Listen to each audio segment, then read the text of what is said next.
Hello, everyone, to this episode of the Lang FM podcast. I'm here today with Elisabet Tiselius, who is in town for a workshop. We'll talk about that in just a second. We're here not in a studio, but in a co-working space in Brussels, which is called The Mug, which is a first for me. We're recording on site, and Elisabet is sitting right in front of me. Hello, how are you? Hi, I'm very well, thank you, and thank you for having me. Sure, it's my pleasure. I just said you're here in town for a workshop because you're usually not based in Brussels. Can you tell us what the workshop is about? Yes, I live in Stockholm, and I'm responsible for the teacher training at Stockholm University. And the conference interpreting training, typically in Europe and also in other places, have a lot of cooperation with the SKIC, so the interpreting unit at the European Commission. And one of the things they do, and which we're very happy about, is giving pedagogical assistance of different sorts, and this is one of them. This is a workshop for trainers, so a training for trainers course.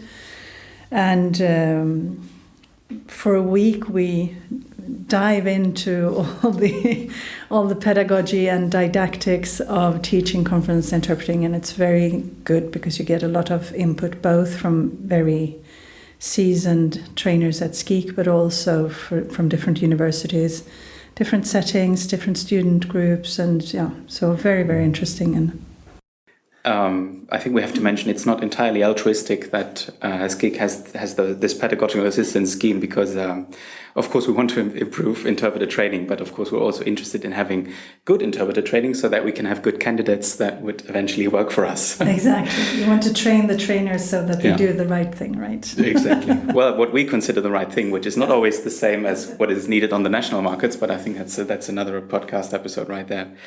But it's not the only part of pedagogical assistance, actually, because there's an annual conference as well, where SKIC meets universities. Yes, there's an annual conference called SKIC Universities, where we are all, I usually joke about it because I say that we're all called into Brussels to know what we're going to do the next year.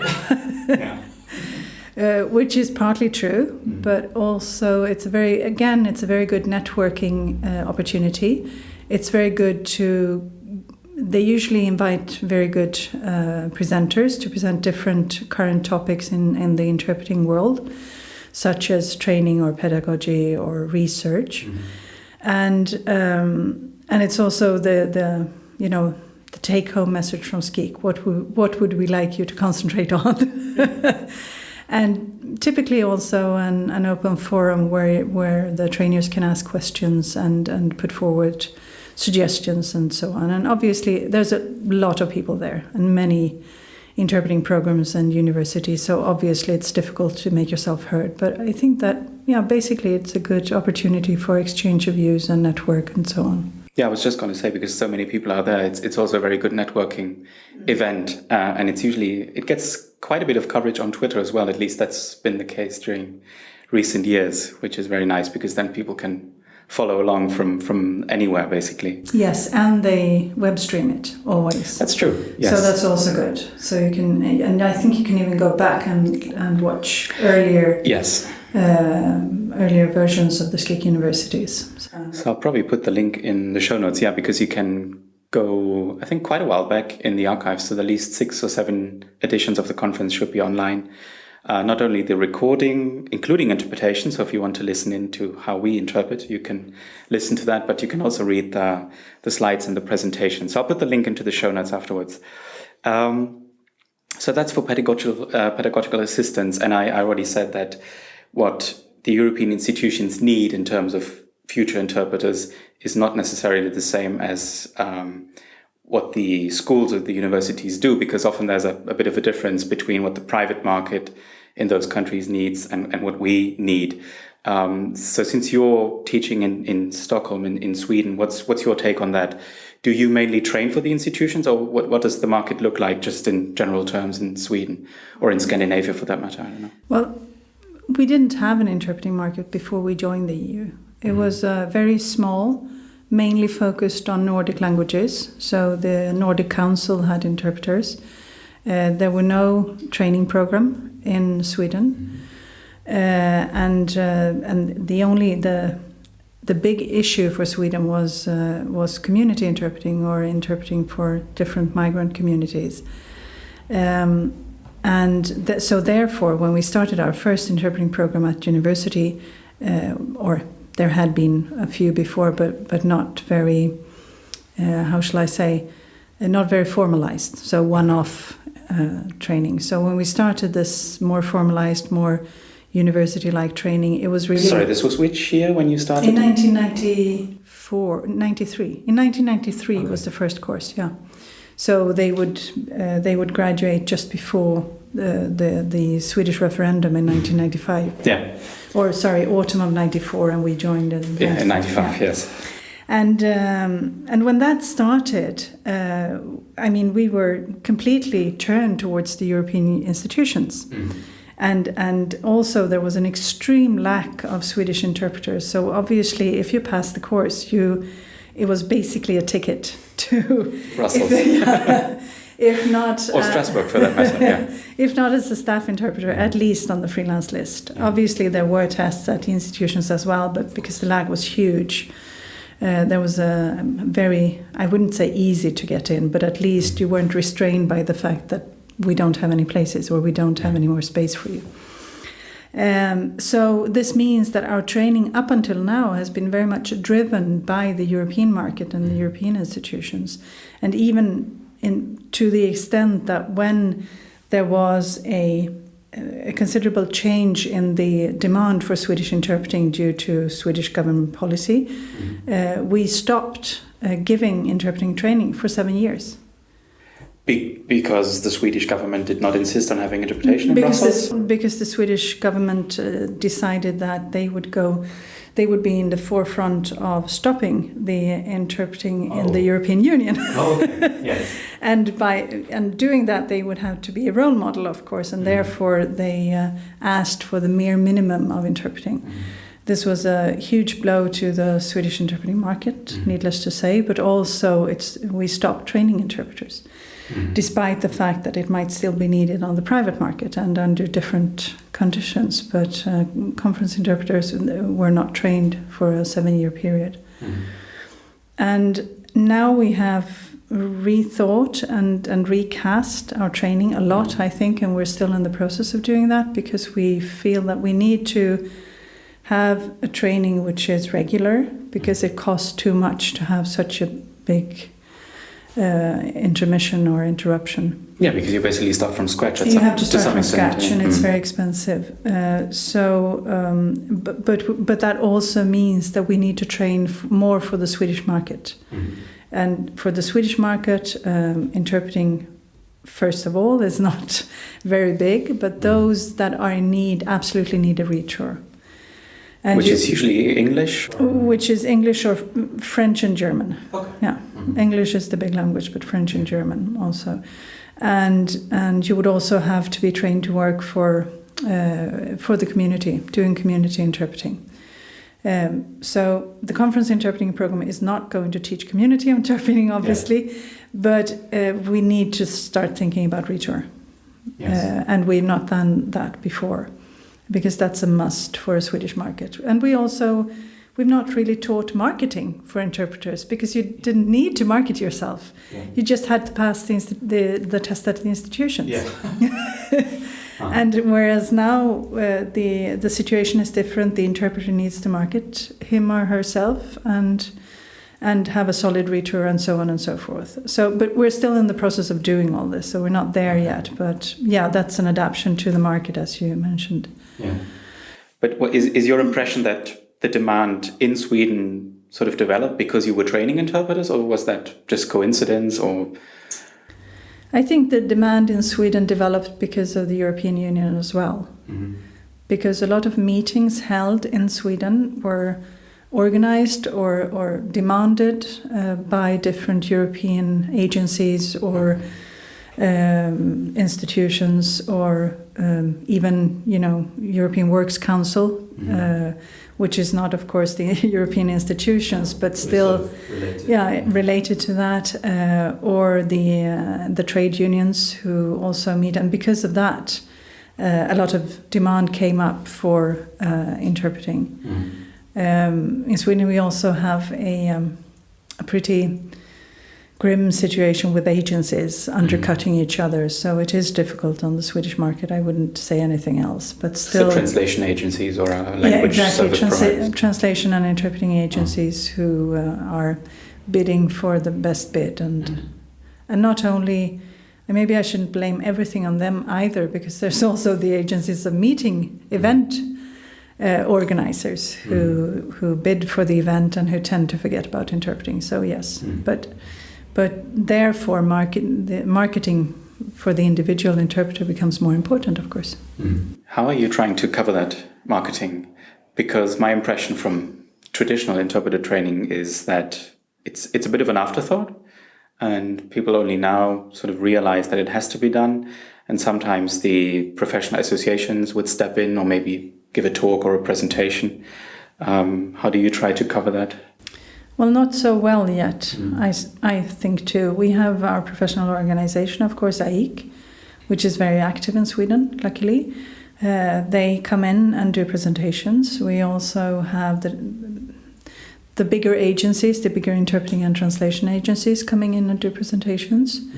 But I think that we should have a unit towards the end of the training solely on how to market yourself and what you need, web presence, or how to deal with negotiating a price, or how do you even get in touch with those agencies in the first place, and what to do when an agency show up and you don't know what it is, what that type of agency is, and so on and so forth. Because we are very interpreting is a sort of apprenticeship training still, right? Because the teachers are active interpreters. And I'm not sure we should get out of it, but we have to realize that that's the way it is. But it means that as trainer, we still have a lot of contact with our students afterwards, and obviously we encourage them to get in touch if they have iffy proposals.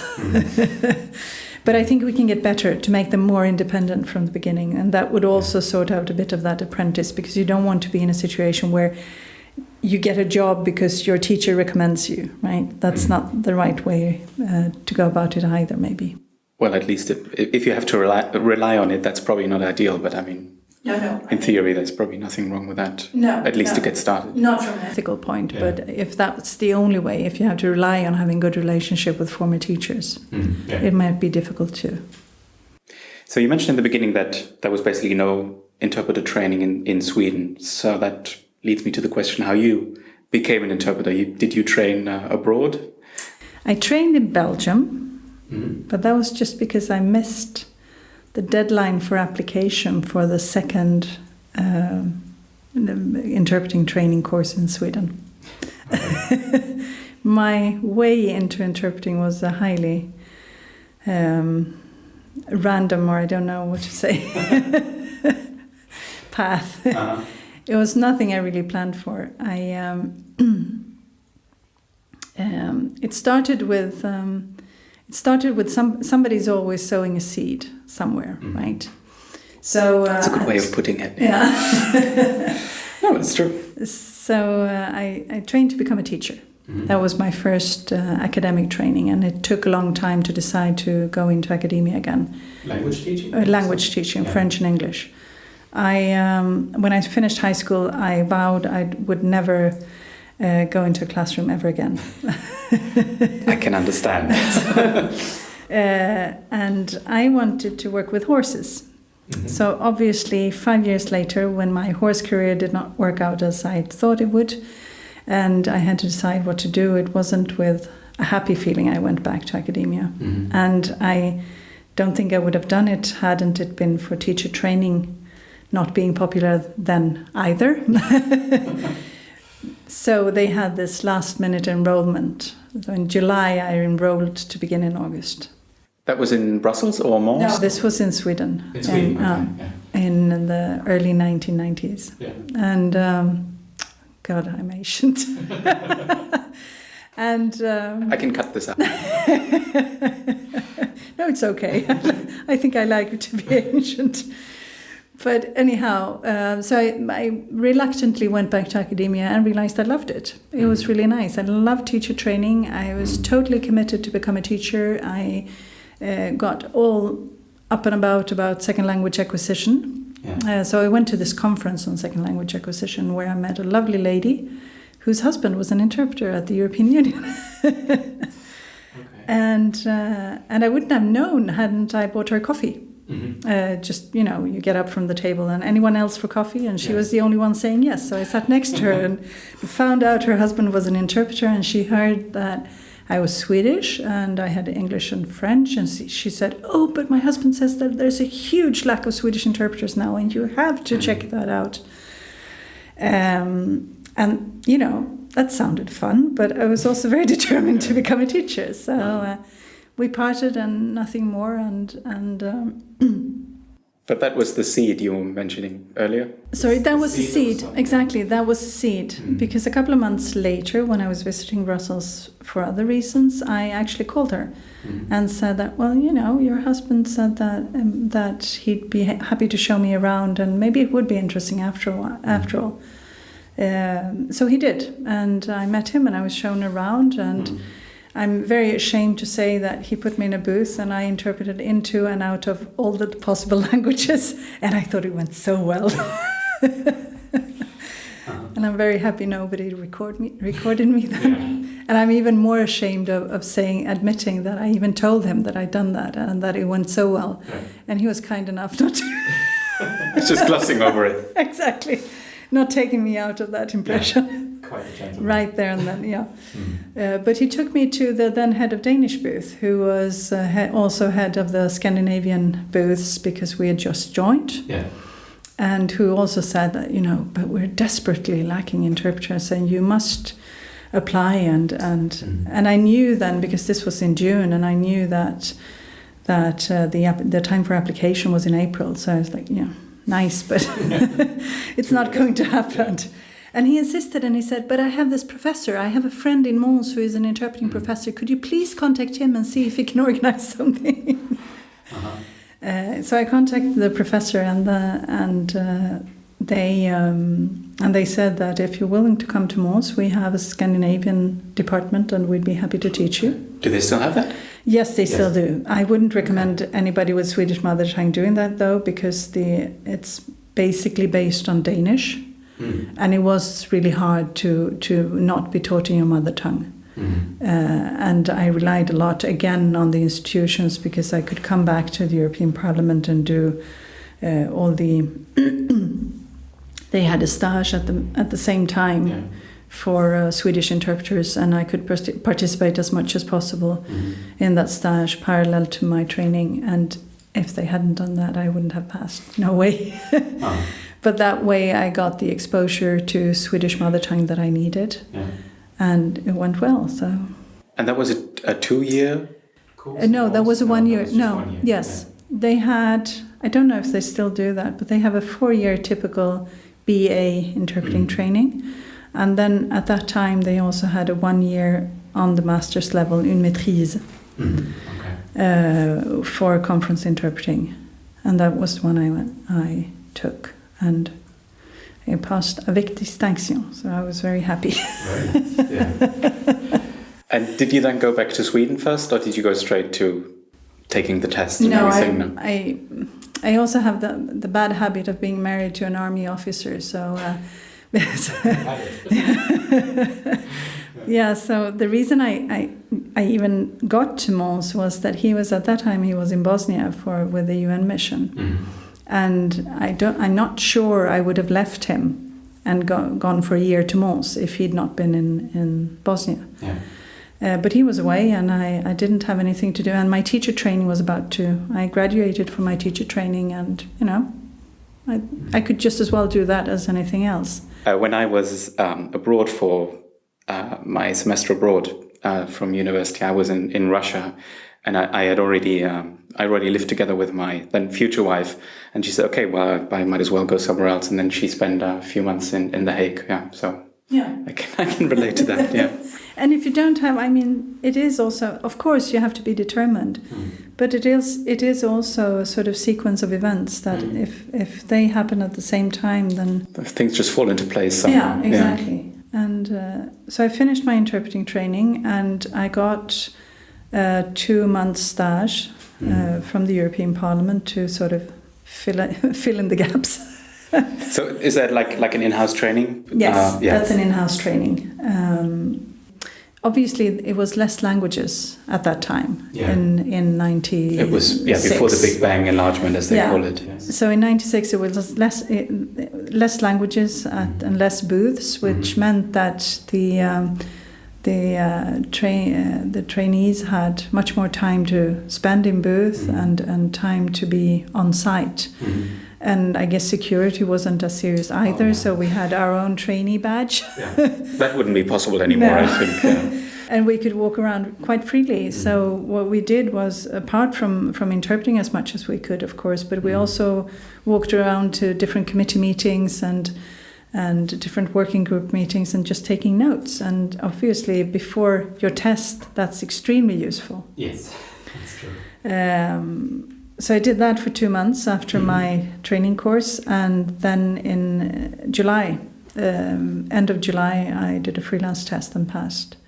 But then, due to my husband, or thanks to my husband maybe, I had to go back and live in Stockholm because he couldn't. I mean, an army officer doesn't move that freely, especially Sweden isn't a member of the NATO, so they don't move that freely around. So I went back to Sweden and worked on a freelance basis. And obviously that gives you a little bit of missions and assignments, but not that much. Yeah. So you worked both in Brussels/Strasbourg and in Sweden as well? Yes, and in Sweden. And as much as I could, because I didn't have a retour. So I did a lot of community interpreting, where maybe the retour requirements are less. It's different. Less demanding, and also the private market into Swedish. So what does the private market look like? I'm just trying to imagine, because in Germany you would have companies, small companies, big companies that have meetings with clients, or a conference with people, and they would have interpreters. But you said in the beginning that there wasn't much of a market to begin with. So what kind of jobs would that be? That would be in Parliament. And government, having guests or visitors or lectures. The Nobel Prize Week is, of course, busy, depending on your language combination, of course. But usually there are lectures that need to be interpreted. And that would be simultaneous usually, I suppose. Usually simultaneous, depending on the... Of course, their foreign lectures, they have been translated beforehand, unfortunately. But they also have a lot of informal lectures where interpreting is sometimes in demand, at least. And then European Works Council, of course, and also different, as I said, missions from the European Union to Sweden. Yeah. Investigating or looking or meeting different things. It used to be academic conferences quite a lot as well, but I actually spoke for my students' account. I spoke to the event services at the university, and they said, you know what, they've cut almost all the interpreting now. We used to have a lot of interpreting 10 years ago, and now it's down to using English. It's all English. Yeah. So that's sad. So I suggested that maybe my students could come along still, and maybe people would feel that would be an added value. Yeah. So that's what we'll try to arrange next year. As long as the infrastructure is in place, that should be possible. Yes. Yeah, because that was the case at Leipzig University, where I studied, that we would have conferences from time to time, or public events, where we would just man the booth and have some proper experience. So that was nice. So it's a shame when that goes away. Yeah, it's true. So you then went back to Sweden, to Stockholm, and how did you become an interpreter trainer? Was that much later, or did that start more or less straight away? It started more or less straight away, but that was a longer and more bumpy road. Because what sometimes happens, at least in German universities, is that once you have your degree, you stay on and you teach the younger students, as it were, that kind of thing. But as we didn't have any interpreters, we hardly had any interpreting teachers either. And the interpreters who worked as teachers also worked a lot with interpreting, because as the Sweden were joining, the need was desperate. So obviously, also the need for interpreting teachers was big at that time. But there was also, maybe that's the apprentice side to it, but there was also a certain reluctancy to let new colleagues in to the training, to the training programs. So we would be, not only me, other new colleagues as well, we would be asked to come and teach, but only on a very occasional basis and doing the bare minimum, just to fill in where it was necessary, and obviously no proper interpreting training or something, interpreting teaching training. But it started almost immediately after that. I think my first classes were, I started as a freelance in 96, and I think my first classes were in 99, so fairly shortly after. And then I struggled along and taught here and taught there and did a little bit of everything, because I thought it was, I trained to become a teacher and I liked that, so obviously I thought it was fun. Because I was just thinking about that, there is no course that you can take if you want to become an interpreting teacher. It's more or less self-taught. There's some literature, I suppose, that you can read, but... There's a lot of good literature, but I'm also surprised about the Training for Trainers course now, that it's so little theory-based. They are extremely seasoned trainers, and everything that they say can be found in the theory and even researched, but they don't link to it. And that's and at the local universities you wouldn't have any particular interpreter trainers course. We did run one 10 years ago maybe or more, but it wasn't very successful, because I think then, on the contrary, too much was placed on theory. And the interpreting teachers came there and wanted to get didactic training and methodologies and hands-on pedagogy, not pedagogical thinkers. But got more of pedagogical thinkers, and but we're trying to remedy that as well in Stockholm. We would like to have an interpreting trainers course running regularly, because we realize that both for community and conference interpreting we cannot just rely only on SKIK or on AIK for the training of our trainers. Because AIK does training for trainers trainings as well from time to time. And also very good ones. But, people cannot always travel, and it costs money. And if it's going to be SKIK, we have to vouch for sending them, and they have to also be chosen by SKIK, because there are not so many places. So we need to sort that out. So, but I like teaching, and I struggled along. And how did you then start with the PhD? Was that a necessity to become a proper, air quotes, a proper interpreting teacher? No. And the PhD actually was a direct consequence of the Swedish government deciding to not hire interpreters anymore, or to try to cut down on interpreting in the European Union. Because and not only I, but many of the colleagues in the Swedish booth felt at that time that we need to, I have to look around and look at my resources and see what I can do other than just interpreting. And I didn't start my PhD with the idea of becoming an interpreting teacher. I started it because it would be a good way of spending some time while I realized I wouldn't have much work. And Because the PhD takes a lot of time as well. Exactly, and continue to build on my knowledge and on my CV, and also preferably earn a little money having a scholarship and so on. So it came out of that, and through my PhD, I was totally convinced that I would not get a position as an interpreting teacher when I finished. So that wasn't a drive at all. Because you were too deep down in theory, or no. Simply no. Could have been, but no, simply because at that time, that was also during the 7 years recess of interpreting courses.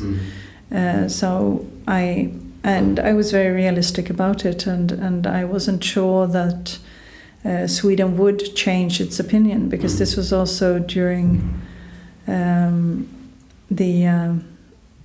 I'm losing my dates, but this was the decision was made during the Social Democratic regime, or Social Democratic Parliament. Regime might be a big word, but the Social Democratic government in Sweden. And at that point in time, I couldn't foresee that there would be a change in government, and all political ideas aside, but we can just confirm that the Social Democrats were less interested in interpreting than the Conservative Alliance that we had after that. Very interesting. I was holding my breath when we had the change of government again, but so far they have kept the language regime. We'll keep our fingers crossed. But it's also very interesting from a political perspective, because the idea of interpreters have always been that you shouldn't be a language expert, right? You should always be able to express your feelings in whatever language and get help with the language. So to me, that's a very social democratic idea. It is, that's why I was surprised but to hear. Still, that was not what the social democratic government thought, anyhow. It was more about saving money then. And we worked a lot about selling that idea as well. We worked a lot about on policy, talking to policymakers and so on, but they were not. It was really a deaf ear. They were not listening. They were not interested. So anyhow, I was that was a pastime. Sounds stupid, but it was a way of pursuing something I liked, because I'd really come to like academia. I'd liked studying. I liked doing research, and I thought that I'll do this for the time being, and then we'll see. And also we didn't have an interpreting training. The Institute for Interpreting and Translation Studies was completely recast at the time. They were threatened to be closed down twice. So no future in this probably. Pretty gloomy. And by the time I was nearing the end of my PhD, we had that government change. The demand for interpreting had slowly gone up. I'd gotten more jobs than in many years, so my plan was to just finish the PhD and go back to interpreting. Just finish. Just finish. It's just a PhD. And the topic of your PhD is quite interesting, I think, because it also, I think you worked with the institutions as well, or you work with the interpreters who work at the institutions, and maybe tell us about that. Yeah, this is very delicate. Can I first say that I worked with extremely good interpreters and who are extremely skilled at what they do. And the results that I got, that I know that people talk about from time to time, that about the development of individual interpreters does not mean that the interpreters at the institutions are not good or not experts or not very, very experienced and good at what they do. They are. You wouldn't be at the institutions, you wouldn't be hired, you wouldn't be able to stay if you weren't producing very high quality interpreting. So now that's said. That was the disclaimer. That was the disclaimer. And we do have sort of quality assurance schemes in place. I always, when I give lectures, I always start with that, because I don't think that people realize how much an interpreter is controlled or evaluated in the daily business. I mean, not only thinking about the fact that you're evaluated towards your customer every day, but also that working at the institutions, if you're a freelance interpreter once a year, there's a quality evaluation. If you work for both the institutions, there's an assessment for the Parliament and for the Commission.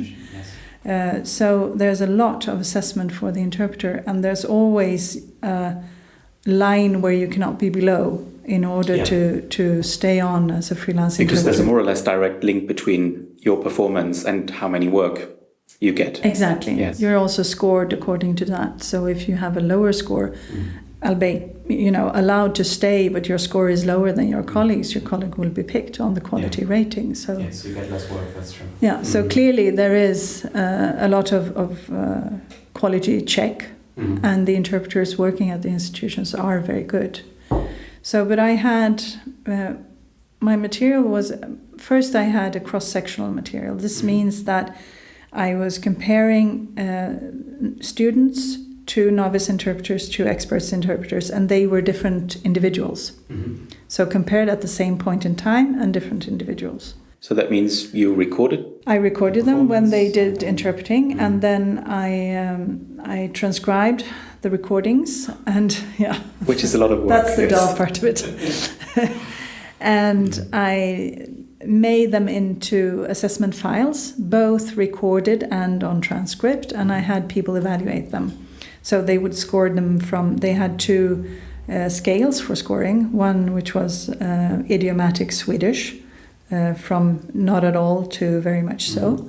And they were not interpreters, they were pure customers, as we say? They were normal both. People or both? Okay. Yeah, so I had pure customers and also very experienced interpreters rate them. So 2 groups rating and 2 scales, from idiomatic Swedish, from not at all to very idiomatic, and all the information. Is the information left in the interpreting? Do we get the same information from the interpreting that we get from the original? And the same thing there, from not at all to all the information is still there. And when I did this cross-sectional assessment, I got the results that from idiomatic Swedish, there was not so much difference between novice interpreters and experienced interpreters, which is probably logical, because once you've done interpreting training and you worked a couple of years, you're good at doing a good performance. That's the idea, yeah. Whereas the students got low scores on everything, or lower scores. Lower, yeah. But when it comes to information transfer, the very experienced interpreters had a much higher score in information transfer than the novice interpreters, which is also logical. So it was more complete, basically. Yeah. So far everything was fine and well.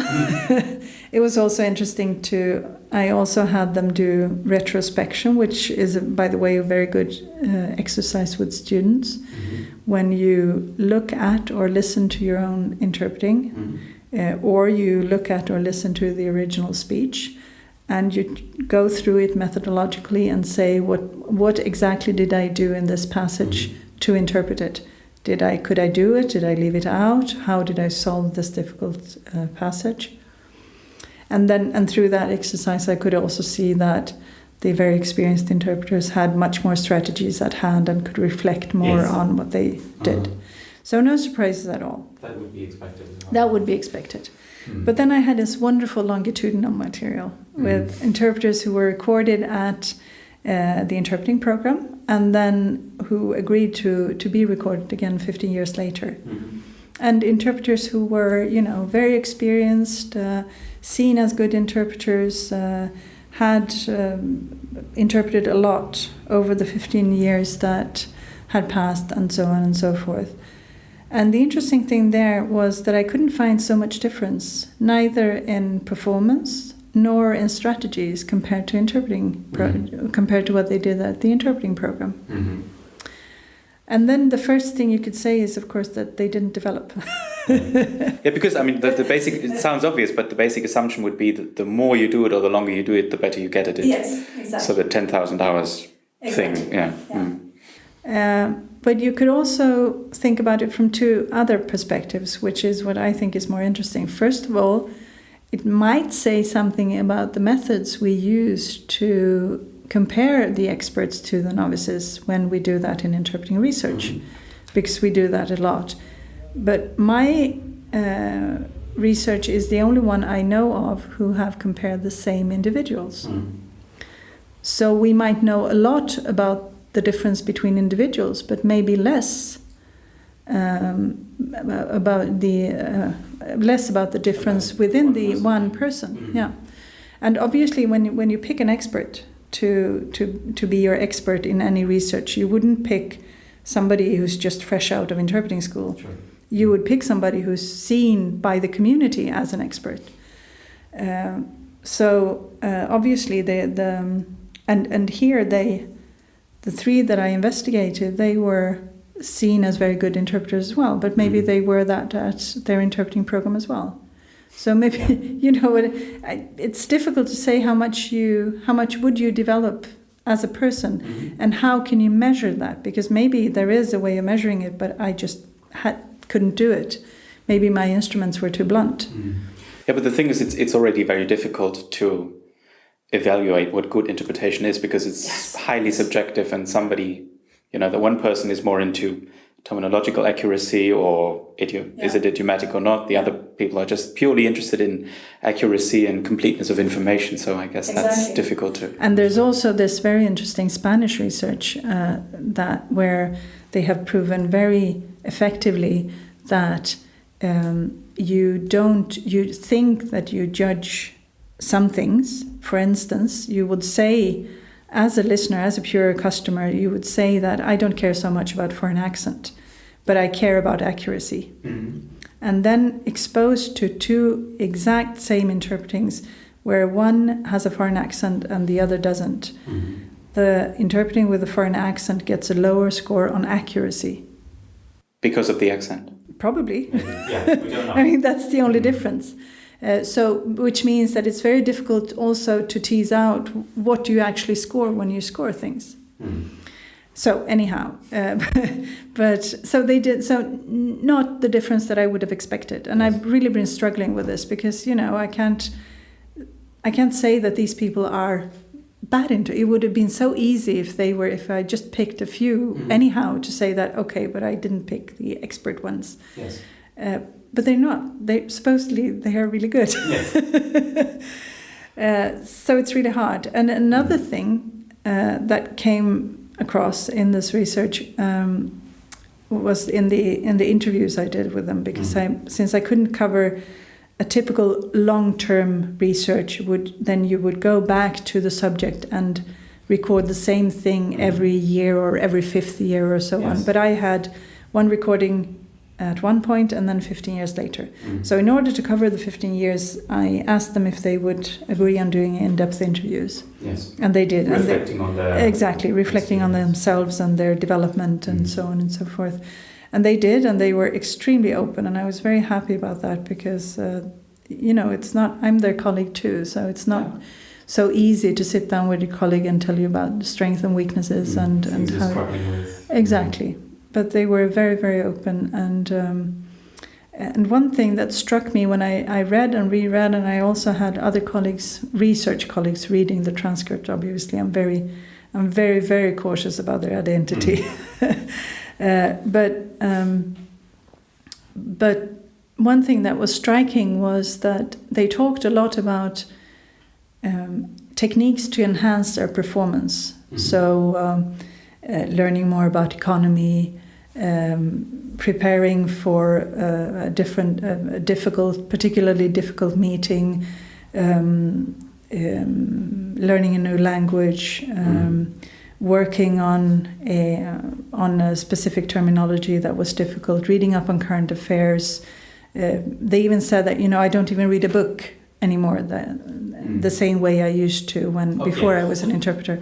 Because now I read a book, I read for information, I collect information. It's very much a side effect of being an interpreter. Exactly, I think we can. I think we can all relate to that. Yes. But none of them said that they practiced anything. Yeah. Yeah, and I even asked them, but don't you ever practice? And they said no. Yeah. Because the things you mentioned are basically about background knowledge, terminology, Yeah. and language, Exactly. not necessarily about technique. No. Mm. And I was very surprised. And if you compare it to musicians or sports, football players or soccer players or whatever, they are brought up to practice all the time, even after the interpreting training or after when they graduate from musical school or whatever. Yeah, even when they're world famous. Even when they're world famous, exactly. And they work with coaches, and they have set hours of practice every day, and they have very very goal-focused things that they need to work on, and not just learning a new song, but actually working on the different techniques in their instrument or in their and this is something that if you don't teach somebody that, then that person cannot be expected to learn it either. Yeah. You can do it intuitively, which is very much that I felt that these interpreters did. They had a lot of intuitive things that they related to. For instance, that I always listen to my colleagues because something, obviously to help them if they are in trouble, but also I hear good things they say, I can note them down, I learn that and so on. But everything, all that was intuitive.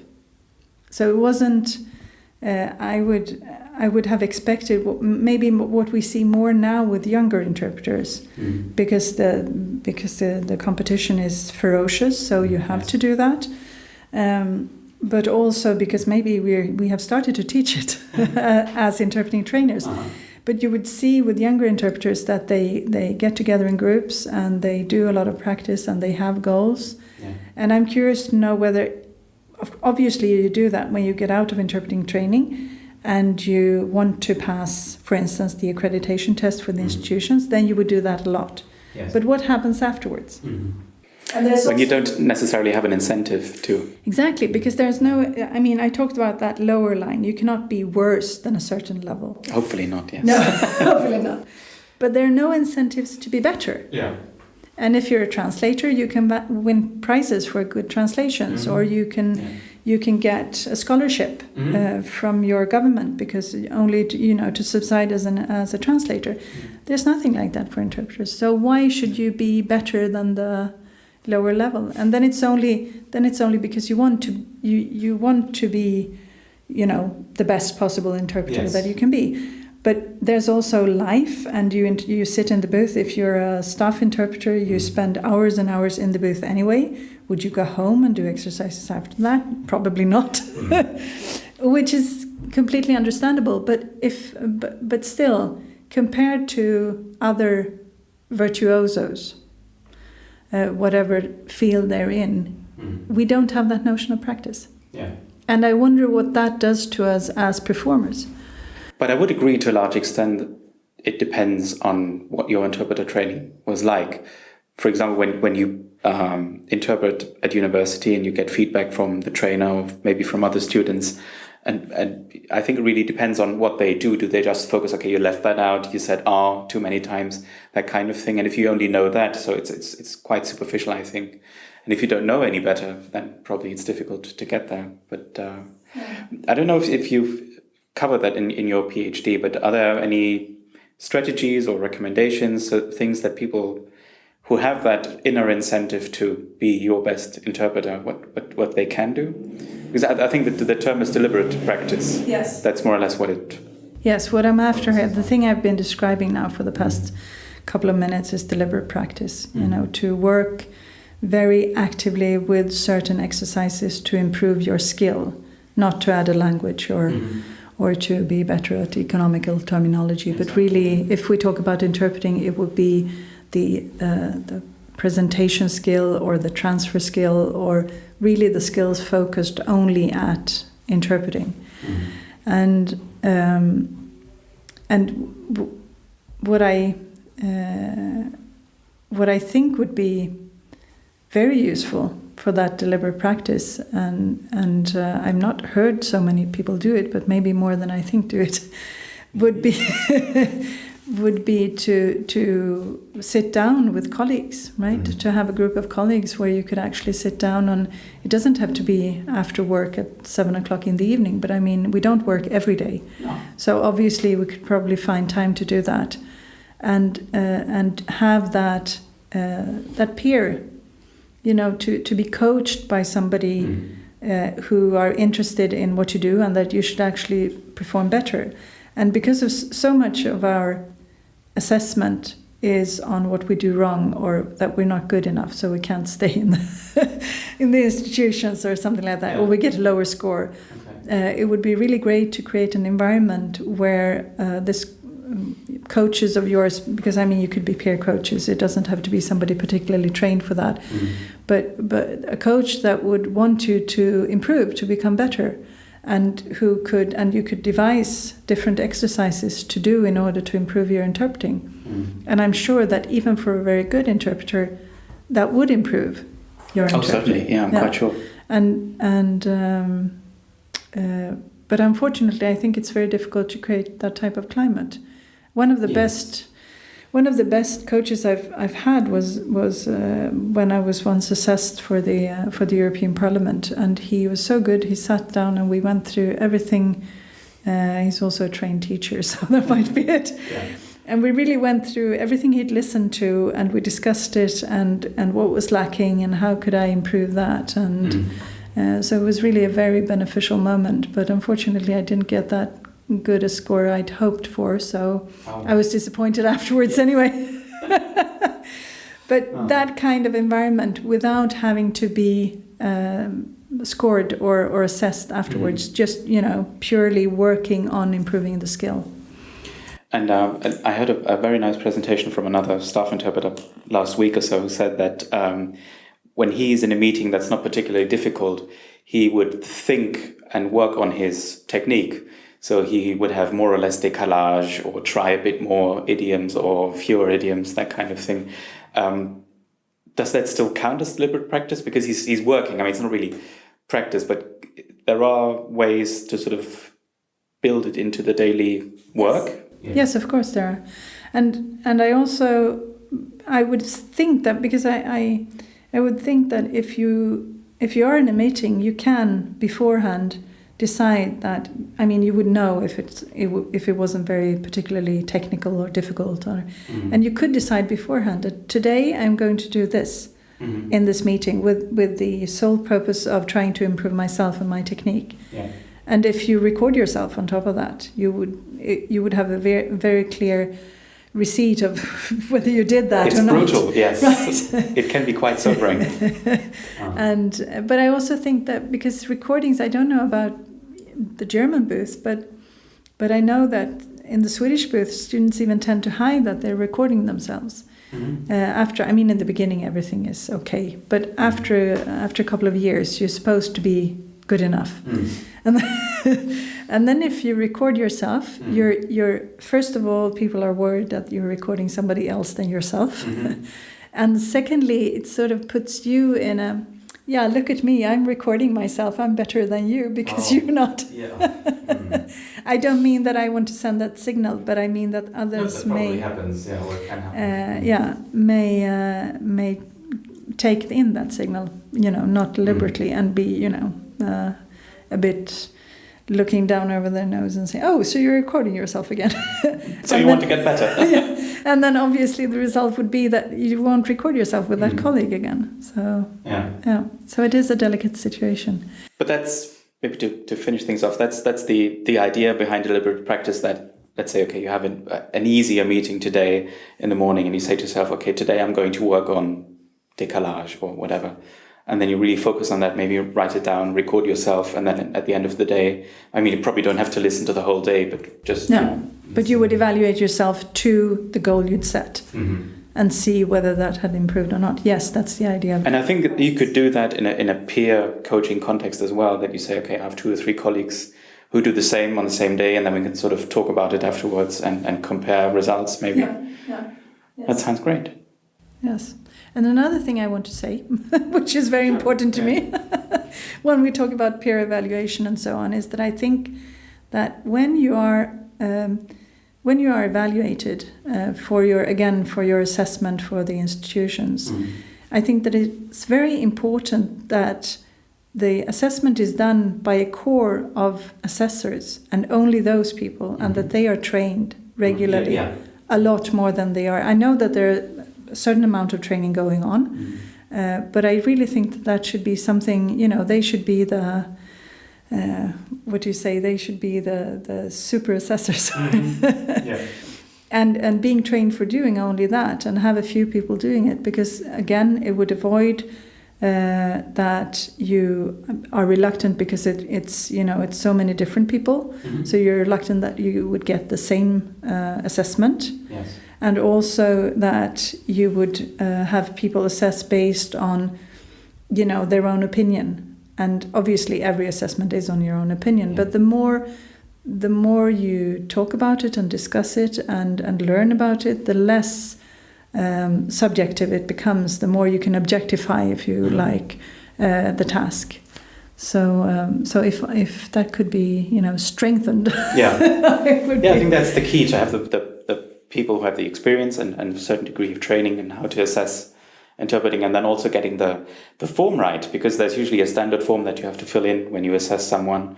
And I think there's a whole science into designing the questions or the cases, the boxes to tick in a good way, so that exactly you don't have too much subjectivity, but sort of objective criteria as far as possible. And obviously that's easier in a bigger booth than in a smaller booth, but I think that the strive should be that the whole exercise is as how shall we say, research-based as possible. Which I think then is a nice end for this session, because that's exactly what we talked about in the beginning, that the ideal should be that SCIC, when we do pedagogical assistance, not only send out the message and say what we want, but that we also to a certain degree get the feedback from research and from science, and then try to improve our way of working. I think if we can achieve that, that will be a good result. Yes, I think so too. And I also think that, there's so much cooperation where we depend on each other. And now I'm talking about training institution versus the user or the customer institution. And therefore we also, and I know that SCIC do that a lot, and this is not to say that they don't, but therefore since we rely so much on each other, we must rely on each other for training as well, and for doing research and so on. And I mean, look at the institutions, they are a wonderful research base. If I know that I know that from time to time it's more allowed or less allowed, because of how much time that goes into feeding different researchers different things. And there's also you only have so much resources, but the possibilities of learning more about the interpreting profession and the interpreting as a cognitive process, or as a mental process, or as a social process is endless. It's a fantastic resource. Thank you very much. Thank you. Oh, can I recommend something? You can, absolutely. I would recommend every working interpreter to read which I so soon hope will be published, PhD of a colleague called Fele du Flou in the Dutch booth. She has written a wonderful qualitative PhD on the life as a conference interpreter. Okay. And I would really recommend that to colleagues. Excellent. Thank you. Thank you.